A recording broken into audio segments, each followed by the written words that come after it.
Hello guys. This is part 2 of the continuum of use, okay? So, let me get my slide up here. We kind of left off in part 1 around drug misuse or drug abuse.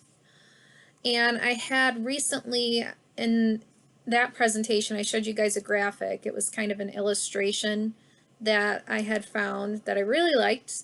Okay, so we left off in here. And again, I just really like this illustration because I think it does a good job of, moving through the stages and kind of helping you to understand what that person might be thinking. So again, we left off kind of around here after the individual is admitting to use these substances, daily, and admitting, it is starting to get in the way of things. Like I had mentioned, maybe the grades, maybe sports, maybe you are at this point avoiding situations and missing out on good opportunities because of that substance. So again, like I said, starts getting in the way of things you need to do, things you want to do, goals. Think about employment. How,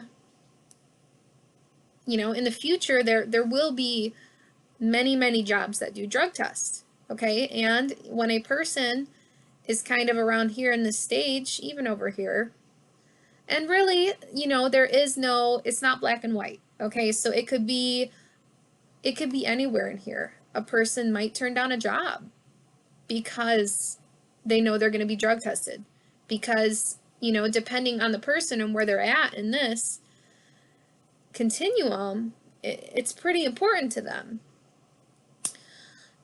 So I know we had talked about, we started with experimental, okay, well, we moved from no use, okay, and then we talked about experimental social. We talked about social gatherings, certain situations, using because it's there and people are having a good time, so I want to fit in and have a good time.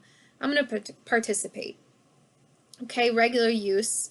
Over here is when you're starting to seek out those good times, okay? You don't just so happen to be around those people and see that they're having fun, or, you don't just so happen to be at a concert and see that they're passing something around. At this point, you're seeking out that concert. You're looking for that group.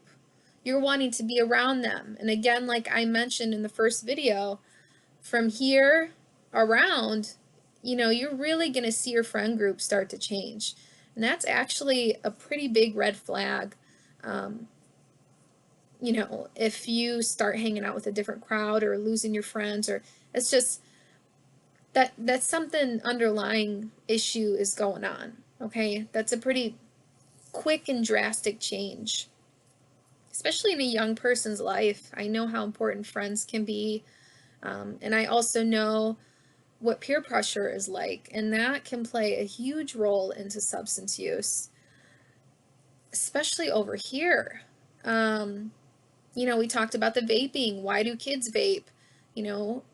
Unfortunately, the thing that I hear the most is, well, everybody does it. I'm just around it all the time, so I want to do it.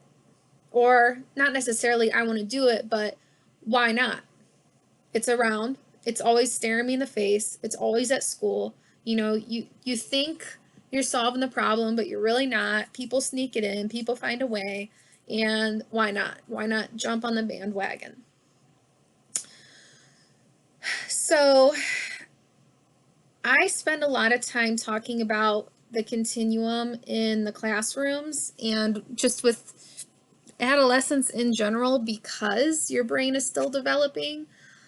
Many of you know, I have pointed it out many times, 25 is the age we say that your brain's done developing. I actually believe that it's always changing. It's always developing.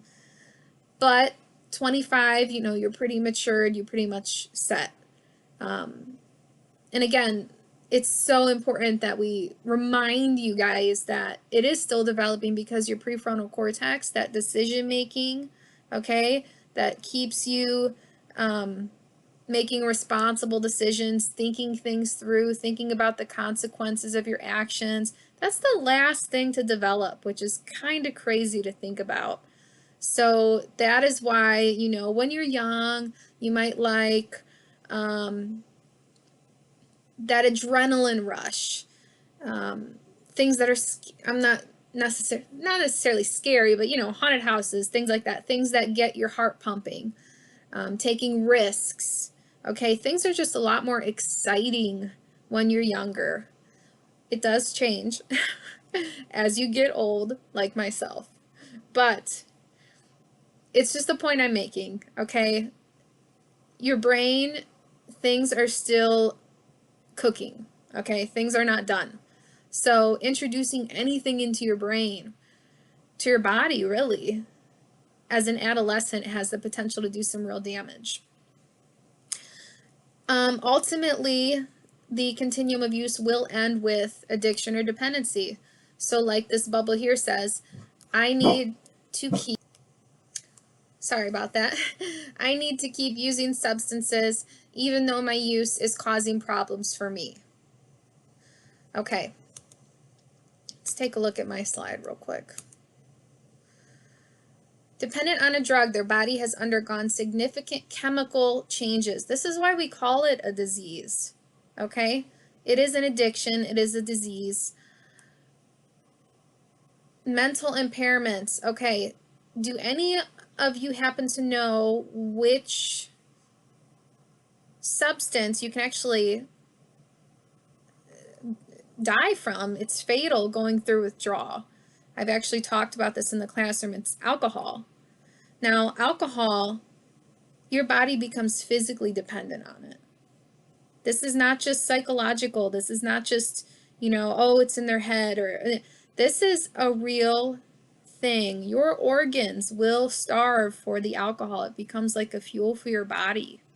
That is why it is so, so dangerous for a person to just stop cold turkey, okay? If they have a dependency issue, if they are addicted to alcohol, if they are an alcoholic, many, many people have to actually be hospitalized and under the care of a physician if they want to get off of the alcohol. It's a long process. A lot of people think when I say that, okay, you know, what substance can you potentially die from or be fatal if you just stop? A lot of people think, well, heroin. Okay, it's actually not true. One second. So again, at this point, the person is dependent on it, like fuel for their body. Again, moving back to the other illustration. Okay. So we have come through the continuum. We start with the experimental, trying things, curious, social. Oh, it's at a social gathering. People are using it to have fun. Say it's at a party, Friday night football game, okay?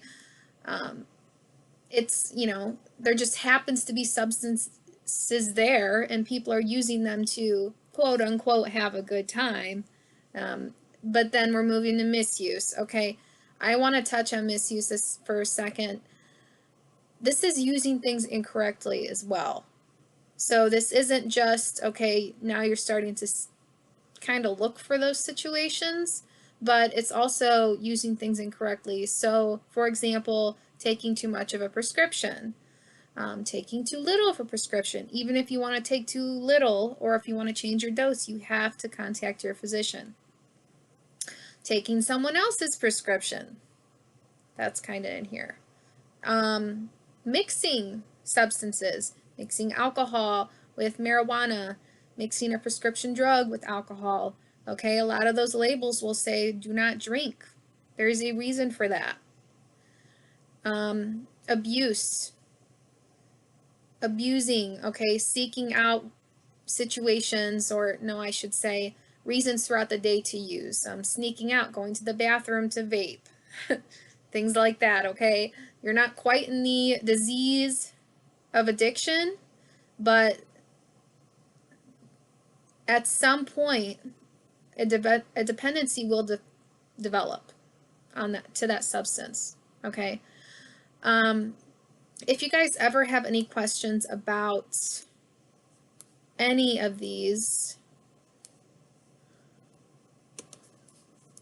stages, okay, or just any other questions about any of this, go ahead and just email me at sanders@thelakataway.org. I do check my email every day. Please email me anytime with any type of question. I will help you guys out. I hope you have a great day. Till next time.